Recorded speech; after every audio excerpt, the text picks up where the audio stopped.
Dudas, ¿ya? ¿Qué puede servirnos en el caso de patologías neumológicas en el área de laboratorio? Exámenes de esputo, ¿ya? Diferentes tipos de exámenes de esputo, exámenes de sangre en general para ver infecciones, exámenes de orina, sí hay algunos, líquido pleural, exámenes, bueno, no va para microbiología, pero las broncofibroscopías, haciendo los aspirados y los lavados para obtener muestras de cultivo, para obtener otro tipo de muestras para descartar neoplasias también, y las biopsias, ¿no? Entonces, muestras de esputo, muestras de sangre, líquido pleural, lo que vamos a ver. En lo que son muestras de esputo, podemos obtener el esputo por dos medios. Por dos medios. Espontáneo o inducido. Espontáneo, que el paciente, señor, por favor, deje su muestra de esputo. Hola. ¿Ya? Ahora, importante diferenciar entre saliva y esputo, ¿no? Saliva todos tenemos. Esputo es esa secreción que proviene del árbol traqueobronquial inferior, que jalamos con fuerza, ese es el esputo. Espontáneo, si el paciente tiene mucha secreción. Inducido lo utilizamos en niños, lo utilizamos en pacientes que no pueden expectorar de forma voluntaria. Se les coloca cloruro de sodio para que puedan eliminar la secreción con mayor facilidad. Debe proceder, como dice acá, del tracto respiratorio inferior. Importante. ¿Por qué? Porque si es una muestra del área superior, probablemente es una muestra que sea polibacteriana, ¿ya? Si queremos hacer un cultivo, por ejemplo. Entonces, si es una muestra polibacteriana, nos va a ayudar mucho a identificar la bacteria que queremos determinar, ¿ya? El esputo en sí tiene una sensibilidad del 60 al 100%, o sea, es bien amplia, ¿ya? No digo que sea bueno, sino que es bien variable. Igual que la especificidad también es muy variable. ¿Cómo decimos que el examen de esputo es válido? Al menos en el examen directo del esputo, tenemos que tener más de 25 polimorfonucleares y menos de 25 células epiteliales. Esto es cardinal, sí o sí, porque si no, no es una buena muestra, no sirve, ¿ya? ¿Qué muestras podemos obtener del esputo? El gram del esputo, como en este caso, por ejemplo, bacterias gram positivos, gram negativos, por el esputo, azul de metileno y, importantísimo, Sil-Nielsen para micobacterias tuberculosis y no tuberculosis. Ajá, micobacterias en general. Sil-Nielsen nos determina que hay micobacterias. No nos dice que haya micobacteria tuberculosis, Mycobacterium fortuitum, Mycobacterium abscessus, Mycobacterium bovis, Mycobacterium gatis, o sea, hay un montón de micobacterias, ¿ya? Esta es tuberculosis, ¿ya? Entonces, PK positivo, Sil-Nielsen positivo, micobacteria. ¿Qué es lo malo de esta prueba? Que nos detecta a partir de 10.000 bacilos ácido alcohol resistentes, o sea, un montón de bacilos. Recién dice, sí había, ¿ya? ¿Por qué? Porque es operador dependiente, o sea, una persona, un patólogo se sienta, mira tu muestra y puede no haber hecho bien el proceso, porque es todo un proceso para hacer el secado, el tinturado y todo eso, puede haberlo no hecho de forma adecuada o puede que se le pase, ¿no? Que el área donde se encuentran las micobacterias se le pase. ¿Ya? Es bastante operador dependiente. ¿Qué más podemos ver en muestras pulmonares? Los cultivos de esputo. También la sensibilidad va de un 45-60% y una especificidad del 60%. Podemos hacer cultivos de esputo para gérmenes comunes y hongos como el Aspergillus. Aquí tenemos también a la Pseudomonas y este señor de acá que está muy presente en los hospitales, el Acinetobacter. ¿Ya? Acinetobacter baumannii. ¿Ya? En el caso de cultivos para micobacterias, ¿ya? Las micobacterias, como les digo, pueden ser micobacterias tuberculosas y no tuberculosas. Para eso sirven los cultivos y también para ver cómo va el paciente en el tratamiento.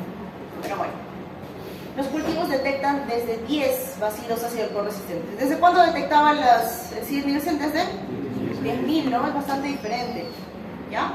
¿Qué cultivos tenemos para micobacterias? Tenemos el cultivo de Lowestein-Jensen, que es este de acá, ¿ya?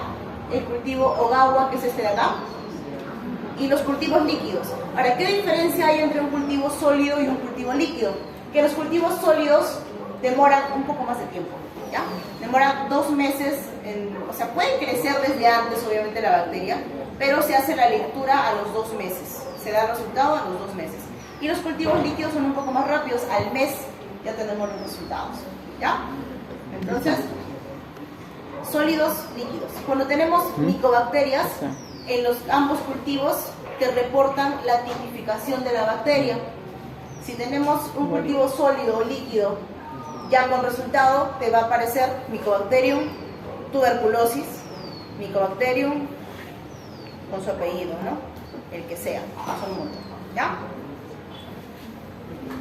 Ahora, en análisis de sangre, los análisis de hemograma, por ejemplo, para determinar hemoglobina, leucocitos, plaquetas, ¿para qué nos ayuda en neumología? Leucocitos en general, infecciones, desviación izquierda, presencia de bandas, ¿ya? Plaquetas, en tuberculosis vemos que las plaquetas están incrementadas, ¿ya? Plaquetas incrementadas en tuberculosis. ¿Qué podemos encontrar más? También poliglobulia en estas enfermedades que también se relacionan a enfermedades pulmonares, en pacientes que provienen de la altura, en pacientes con EPOC, en pacientes con hipoventilación, que tengan sifosis, que estén en decúbito, en pacientes con distrofas musculares. El síndrome de Pickwick también me da poliglobulia, el síndrome de apnea obstructiva del sueño y las cardiopatías de shunt derecha e izquierda, poliglobulia.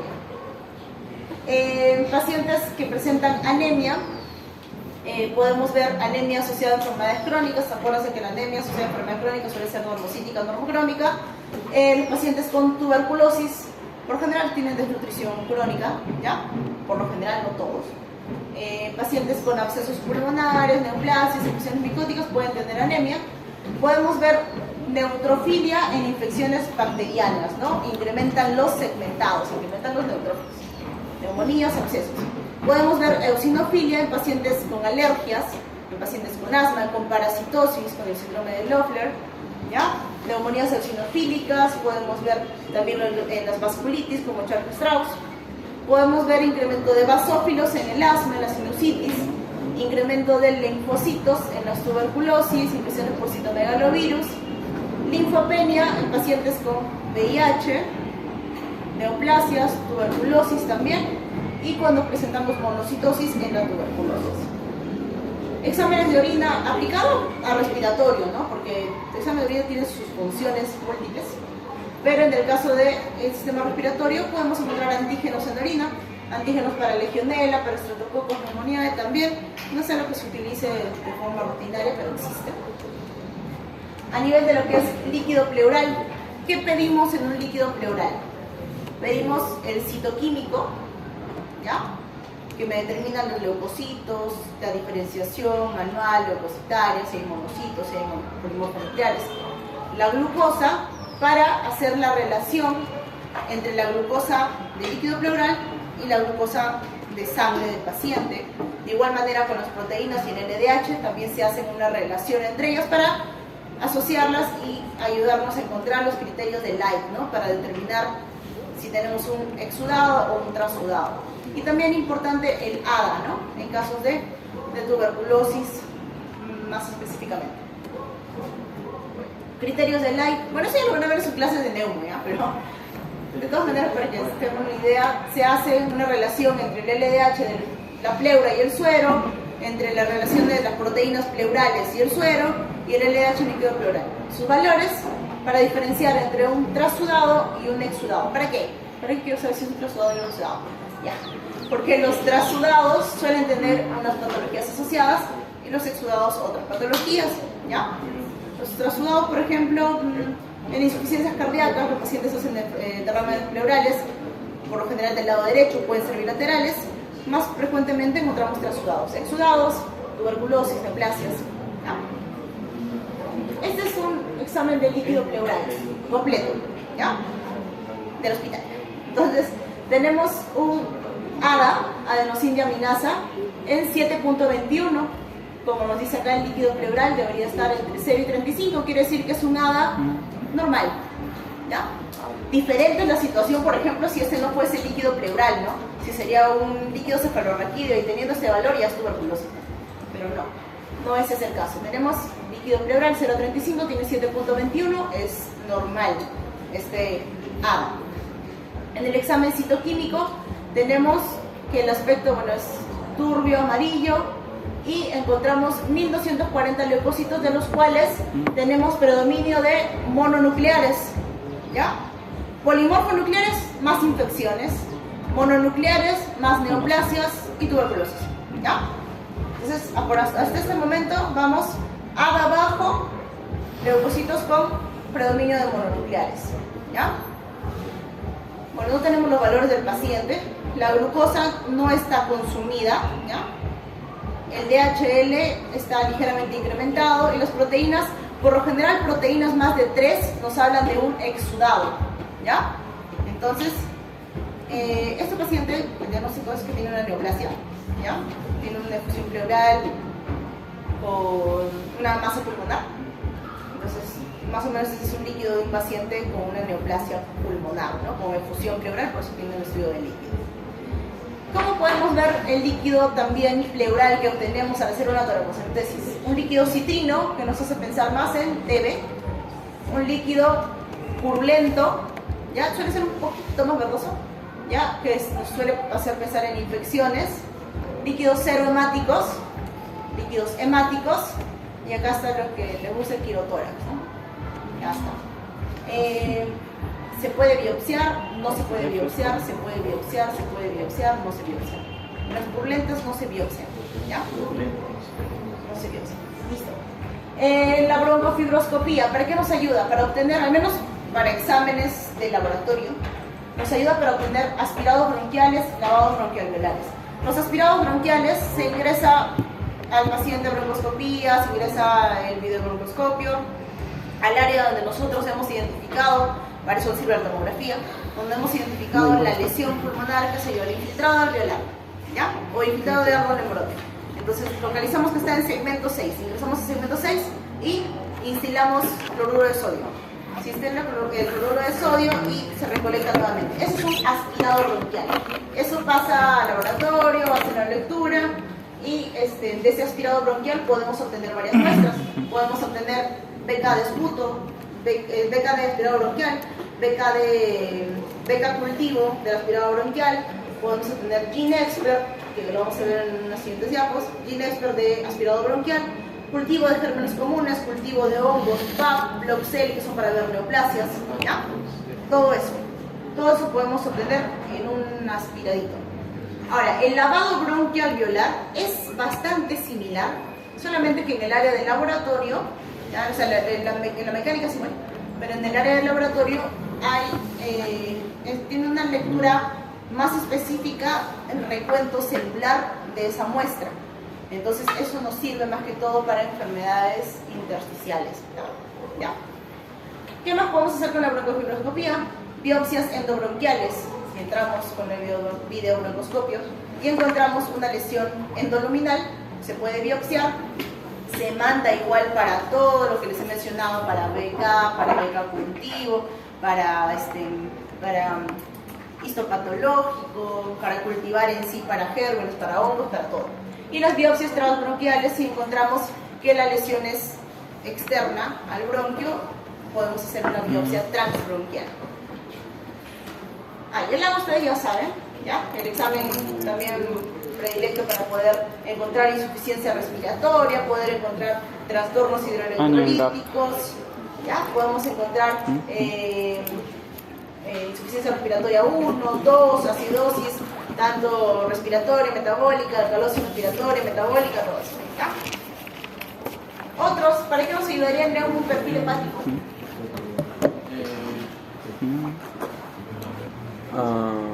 Neumofil hepático. Si disminuyen proteínas puede haber efusiones en un caso de una hipoglucemia. Puede haber derrame pleural en hipoglucemia, sí. En pacientes que tienen tratamiento de tuberculosis, ¿por qué? Porque hacen reacciones adversas a los medicamentos, hepáticos, ¿ya? La glucosa, también importante en el paciente, si tenemos un paciente diabético, mal controlado, bien controlado, abscesos pulmonares, o por ahí otras infecciones. La urea, la creatinina, también nos ayuda a ver la función renal en pacientes. No puedo hablar. Muchos de ellos pueden tener problemas renales. La albúmina, como mencionaste. Los electrolitos, también como en general el paciente con otra descompensación.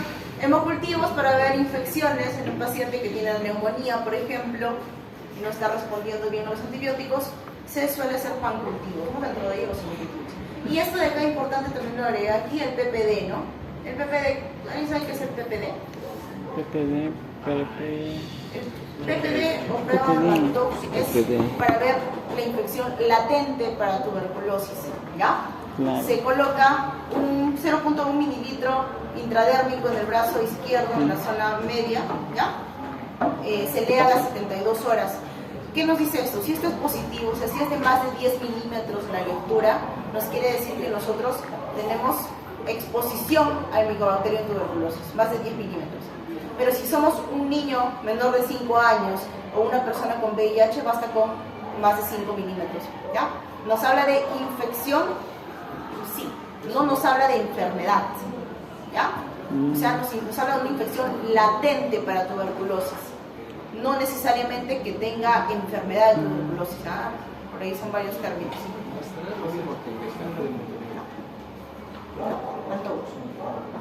¿Beca? No. PPD es, te ponen un poquito de Mycobacterium en el brazo. Si haces una reacción, quiere decir que has tenido contacto. ¿Qué tanto tu reacción? Puede ser qué tanto contacto, qué tanto te hayas expuesto, más no que estés enfermo. ¿Ya? Cuando van al hospital, ustedes probablemente les pidan eso. Prueba de tuberculina. Eso sí es lo mismo. Prueba de tuberculina. Ah, ya. PPD, prueba de tuberculina o Mantoux es lo mismo. ¿Ya? Ah, Ya terminando, por ejemplo, en este caso, esta es una prueba molecular rápida para tuberculosis. Ya en este caso fue la muestra de un líquido pleural. Esto es el conocido GeneXpert, ¿ya? Bueno, acá el Mycobacterium dice no detectado. Si es que el paciente tiene tuberculosis, sale Mycobacterium tuberculosis detectado. Y como este es un GeneXpert que nos ayuda a ver la susceptibilidad a la rifampicina, nos dice si es sensible o no a la rifampicina. Entonces es una prueba de diagnóstico molecular rápido, ¿ya? Se hace en esputo, se hace en aspirado, se hace en líquidos, se hace en tejidos, ¿ya? Y también hay otras sensibilidades, no solamente a la rifampicina, isoniazida, fluoroquinolonas, aminoglucósidos y etionamida. ¿Listo? me invitan.